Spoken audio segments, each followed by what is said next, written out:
मंडळी नमस्कार.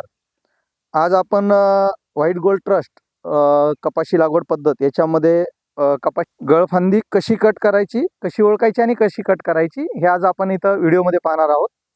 तर हे पहा, हे कपाशीचं झाड आहे. हे कपाशीच्या झाडामध्ये जर आपण पाहिलं तर ही आपण जर लक्ष दिलं तर ह्या जो दोन गळफांद्या आहेत ह्या ज्या की आकाशाकडे अशा बाजूनी येऊन आकाशाकडे जातात. तर ह्या दोन गळफांद्या आहेत, यांना कुठंही तुम्हाला जर पाहिलं तर पातं लागलेलं दिसत नाहीये. आणि जर आपण फळफांदी पाहिली तर पहा, ह्या फळफांदीला इथं पातं लागलेलं आहे. ह्या फळफांदीला सुद्धा पहिल्या याच्यावरती पातं लागतं. गळफांदीला तसं कुठंही पातं लागत नाही.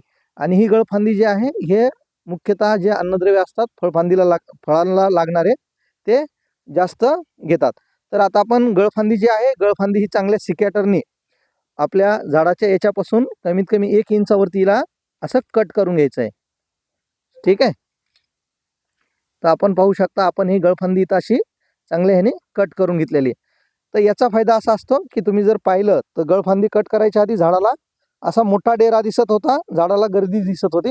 आता कट केल्याच्या नंतर आपण पाहाल की झाड कसं मोकळं दिसतंय. ज्याच्यामुळं काय होतं की झाडाला खेळती हवा राहते आणि झाडाचं जे मेन अन्नद्रव्य आहे हे सगळं आपल्या फळामध्ये आणि बोंडामध्ये जातं. याच्यामुळे आपल्याला उत्पादनामध्ये वाढ मिळते. धन्यवाद.